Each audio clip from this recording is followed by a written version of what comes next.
Most DJ nerves don't come from the gig, they come from not knowing what's coming. In this video, I'm going to show you something I use to overcome that uncertainty before each wedding. By the way, this is a two-part series. If you haven't seen my first video about overcoming DJ nerves, that one's all about equipment failures and having backups. If you're a beginner DJ, go check out that other video. It's super helpful as well. But in this one, I'm mostly going to be talking about a document that I use with brides and grooms a couple weeks before the wedding, so I know exactly what they want me to do. I've gotten countless 5-star reviews because brides and grooms are super pumped about how organized I've been and how prepared I've been, and it's all just from using this document. As part of this video, I'm also going to include a free version of this planning document. It's just a Google Doc, and it's completely free for you to use. When I'm planning with the bride and the groom, I always use a Zoom call, and that way I can share my screen with them. So it looks like this, and then I usually open up a document either through Apple Notes or Google Docs that I've made specifically for them. So this right here is my template. Here is an actual document that I've used. Naya and Jaden, I'm doing their wedding in about a week. They're super awesome, and they've given me permission to show you guys this. So I'm going to show you a bunch of things, but I'm going to start with my basic template here. Today, I'm just going to show you guys the basic template and go through it. I thought about doing a screen recording of an actual call with the bride and groom, but I thought that might be kind of weird for them. But if you guys would like to see that, let me know, because I'm actually going to be doing my sister's wedding here soon, and that would be pretty chill with her. So let me know if that's something you'd like to see. I'd be happy to make another video and show that as well. First things first, up at the top, I have got some of the most important things. I have 4 X's here next to contract, deposit, meeting, and full payment. You should have them sign a contract where you send an invoice, that sort of thing. And you should also have them pay a deposit. If they're weird about that, let them know that is very, very normal. Deposits lock in your date. It should be non-refundable, because if they cancel on you, that's not fair for you. You miss a day of work. So make sure they pay a deposit. I have them pay 50% for the deposit. And when they do this, I actually will just put a little check mark next to them. One reason I also use Apple Notes and Google Docs is because they're completely shareable. And the nice thing about Apple Notes is it will let me know when they've edited this, and it lets them know when I've edited it as well. So you can turn that off because it can be kind of annoying. It's kind of nice for me to see when brides and grooms are adding updates. And it's also nice for them to see, okay, like if their mom is paying for the deposit or something, I'll go in and put a check. Hey, you paid for the deposit. Good job. Next, when we actually do this call, this phone call, I'll put a check next to that meeting. And then I usually have them pay the full payment 1 week before.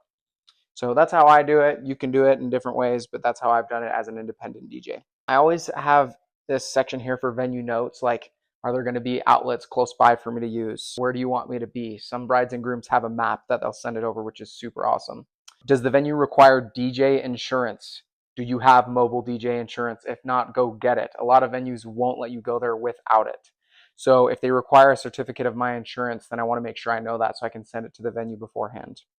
This is also something I love to have because it's really nice to be able to have the photographer, videographer information, and also their Instagram handle, because then you can get in touch with them during the wedding and they can actually help you out by sending you great content and pictures and videos of your stuff that you can use for your social media. So it's always good to get their information.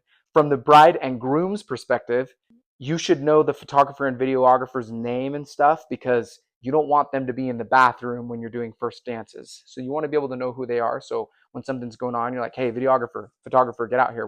We're moving things along. And the wedding planner is a must. If they have a wedding planner, make sure to get their name. That's so important for you to have. The officiator is also good. It's nice to know the height of the officiator. If you're using a mic stand, things like that, it'll just help you prepare in advance. Also, if you need to teach them anything about the microphone before, then it's important to know who they are. Setup time, I usually set up 2 hours before the ceremony or the reception, just whenever it starts. I try to be there at least 2 hours early and set everything up. For the ceremony, brides and grooms might have different tastes. I'd say most of them usually want to have instrumental music playing in the background as people are sitting down. So I always ask them that, but I've pretty much had that just about every time. I've had a couple where they've wanted slow, chill music for prelude. It's also important for you to know the order of those walking down the aisle. This is going to be key so that you can prepare for the big moment when the bride walks down the aisle. I've had a couple of different situations where brides will just want one song to play for everybody, and then they might walk down to the climax of the song. But I've also had situations where they want literally a different song faded into another song and faded into another song for each person walking down the aisle. This is also something important to the recessional song, and I always make sure to ask them, do you want it at the kiss or when you start walking away? Because I've randomly had them kiss and everybody cheers, and then the officiant is like, okay, now let's keep talking again. So I don't know. So I always ask them this, and usually they say at the kiss. They kiss, you hit play, yay, everybody cheers, and then they walk away. From that point on, depending on the bride and groom, depending on the wedding, you might have a luncheon and dinner, or you might have a cocktail hour. Depends on the situation, but usually I'll have a cocktail hour playlist, or I just have a 6-hour playlist that I kind of use for the background, and it is more of this stuff that I was showing you guys earlier.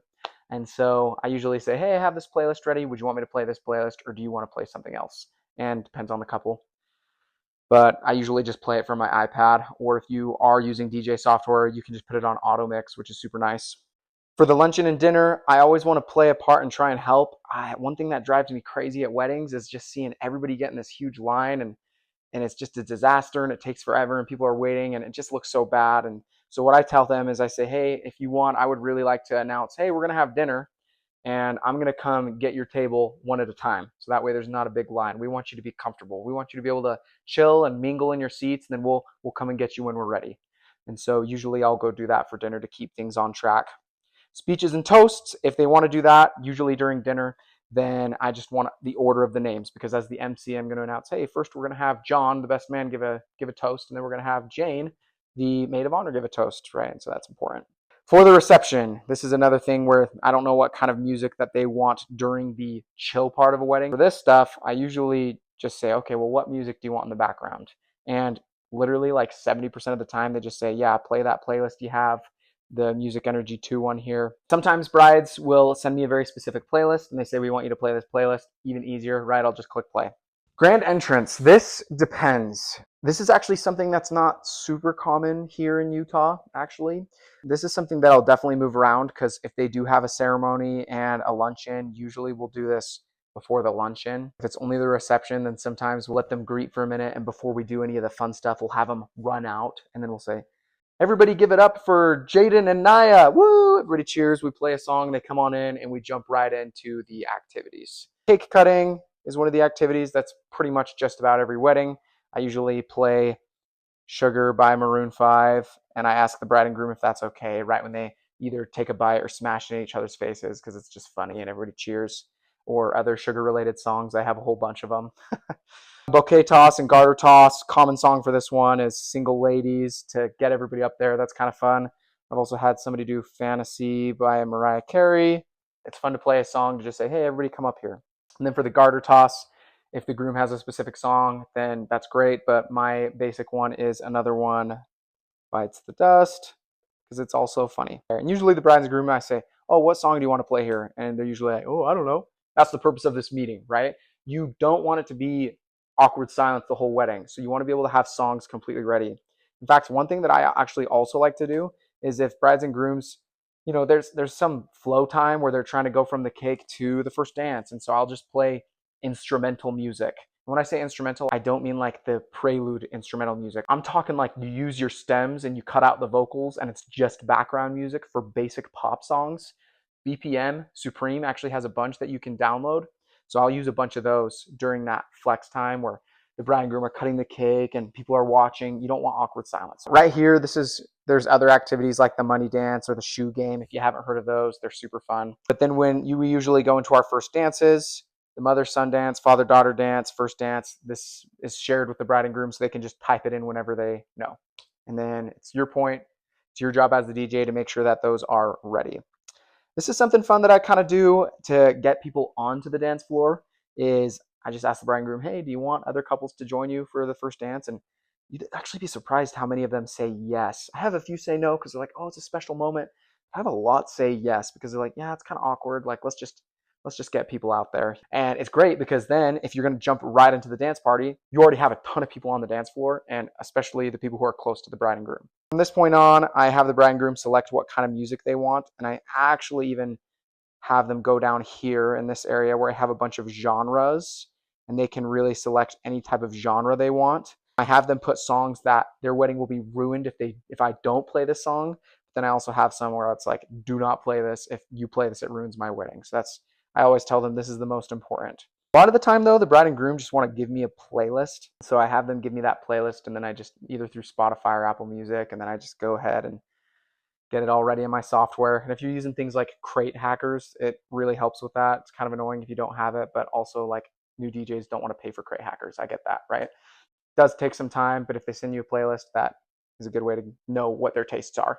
This is something that I usually ask them, do you want me to just follow the schedule you gave me and make the announcements without even telling you? Sometimes they want that, but sometimes they're like, no, come and double check with us. We want to make sure before you move anything along that we are aware. I always ask them what they'd like me to wear, and these are kind of the two that I choose. I tell them I'll wear a suit or a bad boy look. And the bad boy look is literally just me wearing a black shirt and tie and then Air Force Ones or Air Jordans that are black and white.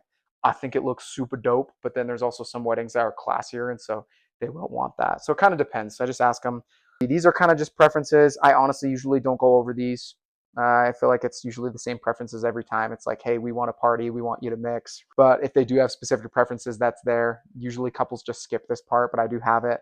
Ask them if they want line dances. I do think line dances are kind of cringy at a wedding. I also asked if they want me to take requests, and it's also 50-50 here. Some say yes, some say no. I asked them how long they want me to play a song, and pretty much every time they usually just tell me to play it by ear.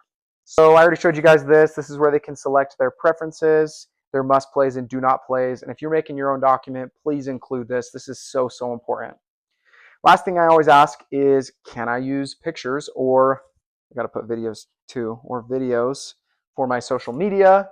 And I have never had one say no yet. But I think it's really important, because if it's somebody's special day and you're going to be going ahead and posting reels and YouTubes of it, you probably want their permission. They're usually okay with it, but make sure to ask. And then I usually get their Instagram handles as well, so then I can tag them. Then you can get more reach through social media, because if you tag them in it, they're more likely to repost it, and then people will be like, oh, who's this wedding DJ? Maybe I should hire him. I'm getting married soon.